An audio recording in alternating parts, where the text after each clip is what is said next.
अस्सलाम वालेकुम। आज की वीडियो में आपके साथ शेयर करने वाली हूँ वन बाइट ब्रेड समोसा की बहुत ही मज़ेदार सी रेसिपी। आटा गूंदना और रोटी बेलना और पट्टियाँ बनाना अगर आपको मुश्किल काम लगता है ना, तो ये बहुत ही आसान और सादा सी रेसिपी है कि आप ब्रेड के साथ वन बाइट ब्रेड समोसा बनाए। ट्रस्ट में बहुत कमाल की बनी थी। तो इसको बनाने के लिए ना सबसे पहले मैंने लिया है इसकी इसकी फिलिंग हम रेडी करने वाले हैं सबसे पहले। तो इसकी फिलिंग रेडी करने के लिए ना मैंने सबसे पहले लिया है कुकिंग ऑयल। कुकिंग ऑयल लेने के बाद ना इसके अंदर लहसुन ऐड करेंगे। इसके अंदर अदरक नहीं आपने ऐड करना, इसके अंदर सिर्फ लहसुन जाएगा। 3 चबे थे लहसुन के और फाइन सा हमने इनको चॉप कर लिया था।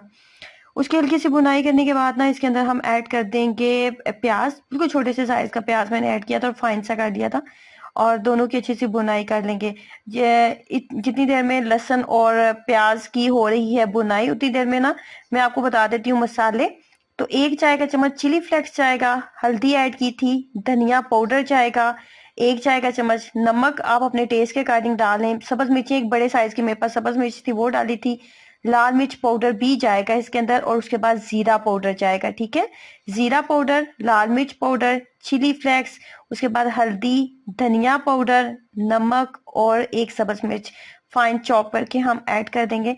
तमाम मसाले इसके अंदर ऐड करेंगे और इसके बाद पानी शानी मैंने कोई नहीं डाला था, बस इसको हल्का सा भुना था 2 से 3 सेकंड के लिए। उसके बाद ना मैंने इसके अंदर बॉयल आलू जो थे वो मैंने डाल दिए थे। आलू की मिकदार तकरीबन आधा किलो के करीब मेरे पास आलू थे और फाइन फाइन बहुत अच्छा सामने इनको चॉप कर लिया हुआ था।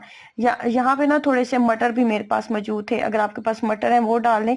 चिकन के छोटे से अगर पीसीज हैं आपके पास तो वो डाल लें। कुछ भी अगर आपके पास मौजूद है तो वो आप इसके अंदर ऐड कर सकते हैं।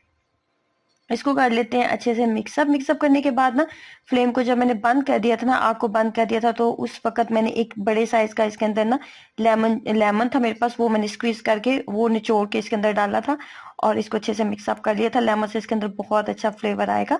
और उसके बाद ये हमने ली है ब्रेड। ब्रेड लेने के बाद ना आपने इसको ओवन में हल्का सा गर्म कर लेना है।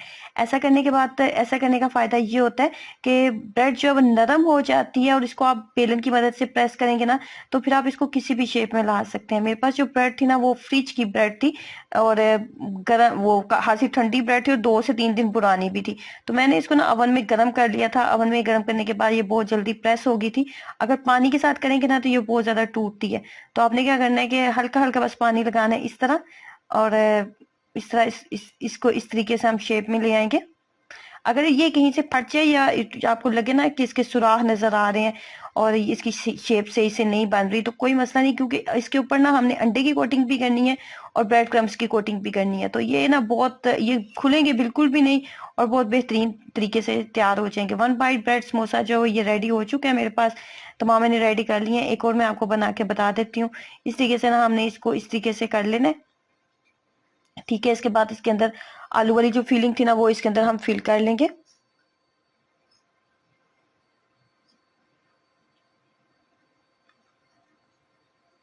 इस तरह। और इस तरीके से वन बाइट ब्रेड समोसा हमारा रेडी हो गया। उसके बाद मैंने क्या किया था, मैंने ना इसके ऊपर अंडे की कोटिंग की थी। अंडे की कोटिंग करने के बाद ना मैंने इसके ऊपर ब्रेड क्रम्स की कोटिंग की थी। ब्रेड क्रम्स जो है ना वो हमारे पास अच्छी क्वालिटी के नहीं थे, इसलिए फाइनल जो इसकी लुक है ना वो शायद आपको इतनी अच्छी ना लगे, लेकिन टेस्ट में ये बहुत कमाल के बने थे और ना झटपट बन जाने वाली रेसिपी। इसको बना के आप फ्रीज भी कर सकते हैं, ये खराब बिल्कुल भी नहीं होगी। और कोटिंग आप बाद में कर लें इसकी इस तरीके से। तमाम के ऊपर अच्छे से मैंने ठीक सी मैंने कोटिंग ब्रेड क्रम्स की लगाई थी। ब्रेड क्रम्स जो थे ना मेरे पास वो थोड़े मोटे थे, मोटे मोटे ब्रेड क्रम्स थे। और ब्रेड क्रम्स जो थे वो इस वजह से वो जो है उनकी उनकी लुक अच्छी नहीं बनी थी। जो मैंने फाइनल ब्रेड समोसा की लुक थी वो इतनी अच्छी नहीं बनी थी, क्योंकि इसके ऊपर जो ब्रेड क्रम्स थे ना वो अच्छी क्वालिटी के नहीं थे। और इस वजह से जितना अच्छा फाइन सा आपके पास ब्रेड क्रम्स होंगे ना, फाइन बारीक पाउडर फॉर्म में, इतनी अच्छी आपकी स्नैक की जो लुक है वो बनती है। बहुत ज्यादा इसको पकाने की जरूरत नहीं है। मीडियम फ्लेम के ऊपर जैसे इसके ऊपर एक लाइट सा गोल्डन सा कलर आ जाएगा तो इसको हम उतारते जाएंगे। अफ्तार की बहुत ही कमाल की रेसिपी है, झटपट बन जाने वाली रेसिपी है। अगर आपके पास आलू का मिक्सचर बना हुआ पड़ा हुआ ना, तो आप झटपट इसको 10 से 15 मिनट में रेडी करके अपनी फैमिली को खुश कर सकते हैं। तो ट्राई कीजिएगा इस मजेदार सी रेसिपी को और अपना एक्सपीरियंस जरूर शेयर करें। अल्लाह हाफिज।